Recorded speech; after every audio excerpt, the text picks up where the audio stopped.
رمضان کی آخری راتیں شروع ہو چکی تھیں اور ان میں ایک رات ایسی ہے جو 1000 مہینوں سے بہتر ہے۔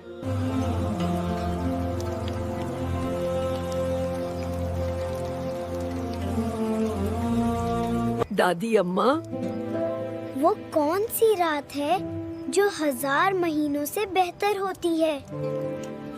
میرے بچے، یہ رات بہت خاص ہے۔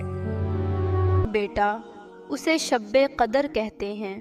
یہ وہ مبارک رات ہے جس میں قرآن نازل ہوا۔ اس رات فرشتے زمین پر اترتے ہیں اور اللہ کی رحمت ہر طرف پھیل جاتی ہے۔ اللہم صل علی محمد وعلی۔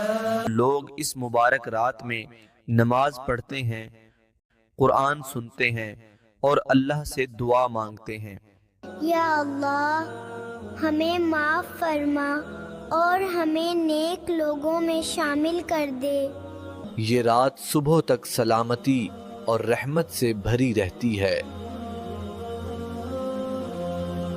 اللہ اکبر، اللہ اکبر، اشہد ان لا الہ۔ شب قدر ہمیں سکھاتی ہے کہ اللہ کے قریب ہونے کا سب سے خوبصورت وقت یہی ہے۔